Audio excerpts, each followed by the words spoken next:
السلام عليكم ورحمة الله وبركاته. قال سبحانه وتعالى: أعوذ بالله من الشيطان الرجيم. بسم الله الرحمن الرحيم. وبدا لهم من الله ما لم يكونوا يحتسبون. صدق الله المولانا العظيم. All praises to Allah subhanahu wa ta'ala. And peace and blessings be upon Nabi sallallahu alayhi wa sallam, the final messenger. The ayat that I recited, it speaks about the situation on the Day of Judgment, that those who have done zulm, those who have done wrong, they will suddenly see things that they never assumed they were going to see. They will see things that they never expected to see. What in English we say, unwelcome guest. So something you never thought about, you suddenly see it at the worst time possible. Let's quickly have a worldly example. When we look at the daily weather forecast, it's almost always wrong. Because the tiny amount of differences in the weather, in the direction of the wind, the currents of the wave by the water, all those little things, what they call the butterfly effect. Little things, it makes it completely impossible to predict the weather. Same thing with the financial market. The more you study the stock market, they say it's never predictable. The most tiniest of things, a tiny wildfire here, the stock market is shaken by it. One company happened, some CEO cheated, he stole some money, the stock market sees a different. Tiny things that are happening, they have a ripple effect. They have a ripple effect. In science, they call it the butterfly effect, where a tiny change in the math completely throws off the final numbers. And we call that calculations, obviously. So Allah subhanahu wa ta'ala specifically uses the word يَحْتَسِبُونَ. Hisab, those of us who know the Arabic or the Urdu word, hisab is math. So Allah subhanahu wa ta'ala is telling us that a day will come where your calculations will be off. Where your calculations, some unknown number will pop up in your equation and you'll see all your equations will kind of wrong on the Day of Judgment. Every single day we're making decisions. Every single day we are making big decisions. We think small decisions, because of their short-term effect, they are small. Yes, small decisions by their nature, they're small, but the ripple effect is much bigger. I'll give an example, something as basic as sleep. You fell asleep late. You fell asleep late by 2 hours, 3 hours. Kids, who's talking? Whoever's talking, please to be quiet. So, a teenager, a child, an adult, they slept late. Whatever they were doing, halal or haram, we'll talk about it later. They can think about that themselves. Just the fact that you slept late, studies have shown your decision making will be affected the next day. So the next day you get into argument with somebody in your family or at work. You have a big meltdown. And what caused it? Your sleep. You got fired because you didn't sleep on time. You're like, what? We don't connect these things. We're too smart for our own self. And these things happen all the time. Many young people, they have a bad habit of staying up at night, or even adults. We think it doesn't affect our lives. It does. Because if we're sinning, because there's a saying, nothing good happens after midnight. So no matter what you're doing, we're almost sure something bad is happening. Either movie, Bollywood, Hollywood, or something worse. Or something as childish as games. Netflix, whatever you're doing. Whatever it is, it's nothing productive. Let's just say that. Let's just say it's nothing productive. And remember, we are like sponges. We don't realize we are literally a sponge. Our brain is picking up things. We are so considerate when it comes to kids. We say, oh, don't give them this drink, it's sugary. Don't give them this. Don't let them play these games. Because their kids is going to affect their minds. Guess what? Even as adults, these things affect our minds. These things affect our minds. What videos you click on because you got a link that somebody sent you, by you clicking on any link, any video, any joke, any comedy script, whatever it is, it affects you. What the joke was, what the movie scene was, it affects you. Do you not realize that? We consume so much. YouTube and whatever, all the other places, we're consuming and consuming and consuming, and we think we are so pure, we're not affected. Please, can you get comfortable? Sit anywhere. You can sit here, sit anywhere. Yeah, get comfortable. Please be comfortable, guys. Come sit somewhere. Brothers, come. Is that a space that's for brothers? Is that for brothers? Upstairs? Yeah, get comfortable, please. Yeah, find a place.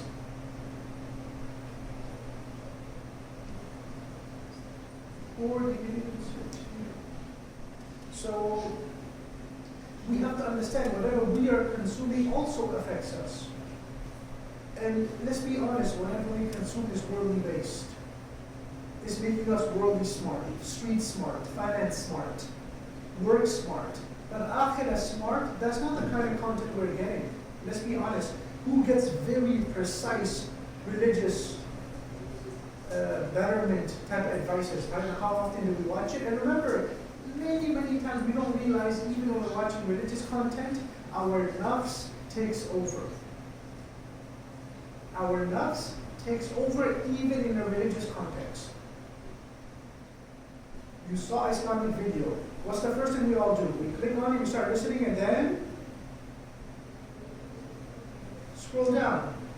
What's the first thing you see is a pretty girl's comment, mashallah, and we're just liking it. Your intention was to watch an Islamic video. You're face shopping already. You clicked on an Islamic video because Shaitan fooled you. This was the best thing you can do right now. So you clicked on an Islamic video. Good for you. The first thing was click down, go down to the comments, and look for a pretty face. That's your akhirah, right? That's your deception. I watch a lot of religious content. No, you don't. You're looking for pretty hijabi faces. Isn't it true? The moment we go to Islamic, scroll down, comment section. A brother puts a comment, nobody likes that. Sisters comment, like. That's not religion, brother. We can go back to Allah and say, I clicked on 5 million sisters' comments, I'm a very good Muslim. That's not religion right there. You go to an Islamic video, go down, scroll, like a sister's comment. That's my view right there. And I'm so happy I watched the video. You didn't watch a video, you're watching something else. And this is the kind of view we have. It's a deceptive view. Very deceptive. And many, many times we turn the plot and say, oh, my wife doesn't do this, my children don't do this. My wife doesn't do this and my children don't do this. Many times we're not doing things. Many, many times we are the roadblock to everything in our lives. We are the roadblock to many of our own life's problems. But we don't see it. We're projecting on others. We're hoping that we can put the blame on someone else. So let's try our best, and I'll give you a very unique example. A person realized that he needed a spiritual mentor, a sheikh, somebody he can learn religious tips from. So he went around the city and he went to 3-4 famous, the very spiritual sheikhs. Then he tried to summarize what he was learning from them. Let's focus here. Let's focus on me, please. Focus over here. So, and by the way, as I said, humans, we're Samir and Basir. We're affected by vision. So right now, all of us are distracted. It's not your fault. It's not your fault. It's just that as soon as something visual happens, we get distracted. It's that simple. Our screen, that's why it's so distracting. Something's happening.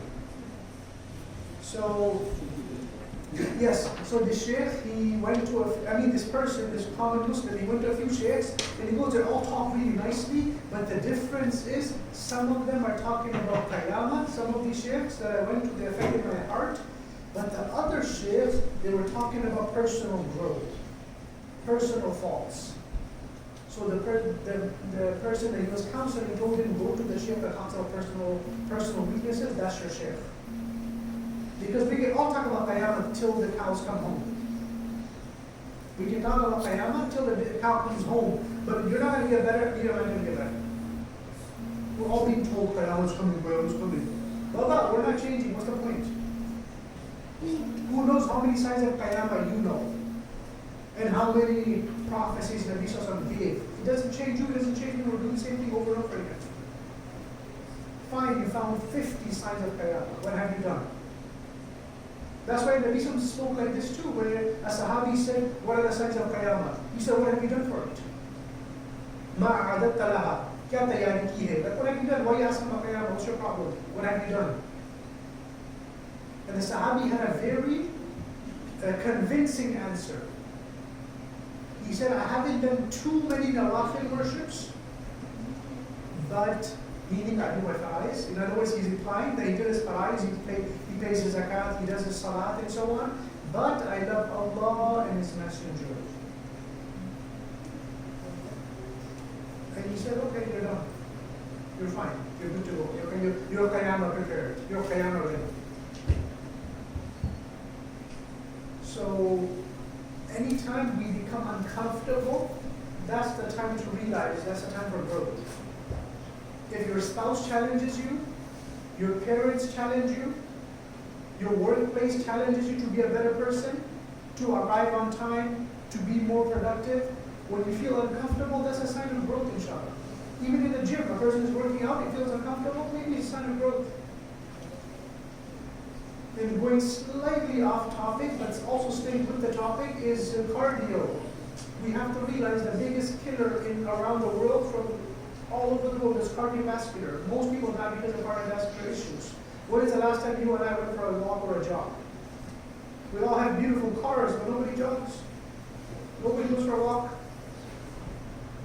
It's below our dignity to walk. Let's be honest, who jogged in the last 5 days? Let's have a survey. Anybody who jogged in the last 5 days? Anyone? Kids, you run around at least, right? Adults, nobody jogged in the 5 days. You run around? I ride my bike. Good job, that's good for your cardio. Who rides a bike? No adults? Kya ho raha hai? Come on, your cardio, Baba, your legs are going to be weak. Your knees are going to get weak. You're going to start straining your back. Alhamdulillah, I had all the injuries. So that's why I'm talking like this. I had nice back injuries, nice neck injuries, nice knee injuries. And I'm a personal trainer, like a beginner level, baby level. But I realized we're sitting around all day. Nobody squats. You know the old style toilet? That squat position is good for your joints. Nobody sits like that anymore. If you're sitting at home on a sofa all day, you're messing up your joints. Sit in squatting position. The Indian toilet, that's really good for you. Even if you're reading a book, go sit by the wall, squat. Lean against the wall, sit down on your feet. Nobody sits on their feet.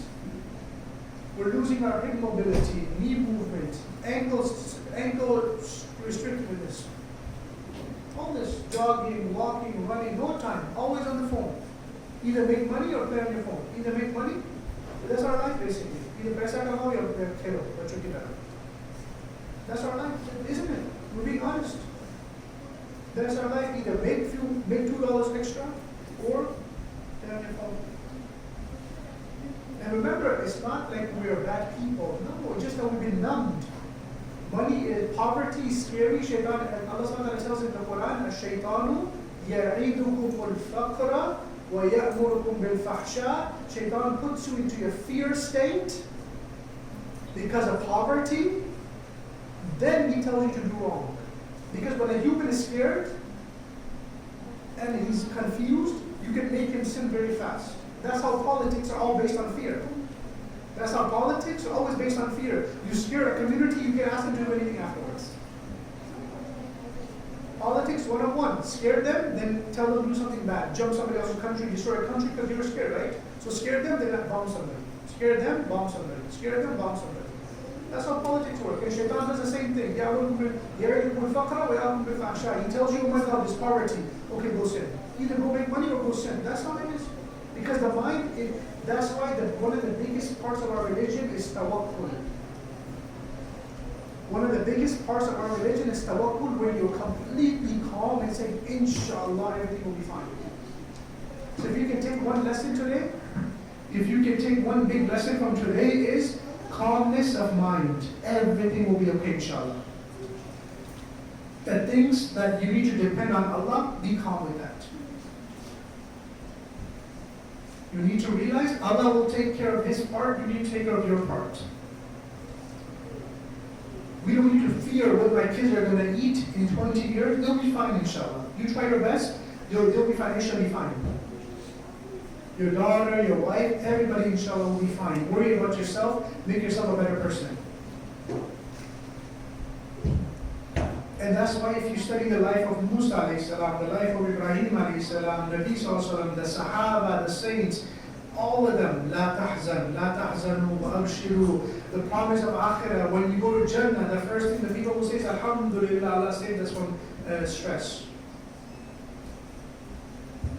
We all are carrying a lot of stress. Whatever stress it is, focus on it. Remember, we are numbing our pains. Don't numb yourself. Don't distract yourself with your phone. Ask yourself, why are you so uncomfortable today? Why are you stressed? And solve it, inshallah.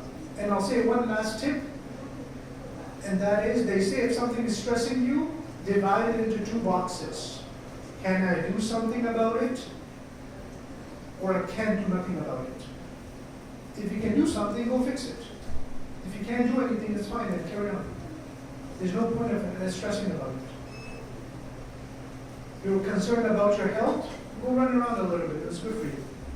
But if you're genetically dead, it's fine, you can't do nothing, you're genetically cursed. So it's fine.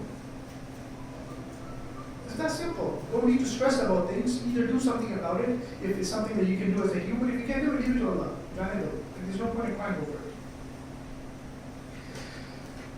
May Allah give us the feet to use our minds to better our lives, better our akhirats, and may Allah save us from numbing ourselves and living a life half-heartedly, half-mindedly, where we're halfway distracted and living life very carelessly.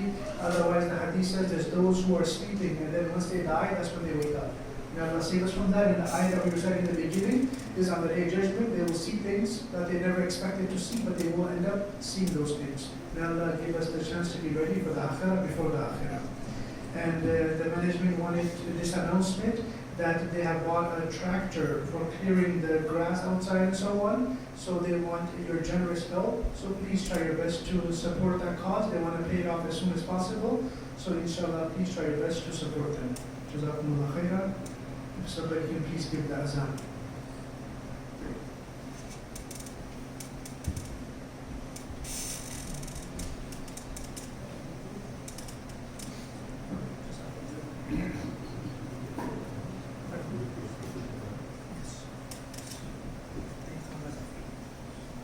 Allahu Akbar, Allahu Akbar. Allahu Akbar, Allahu Akbar. Ashhadu an la ilaha illallah. Ashhadu an la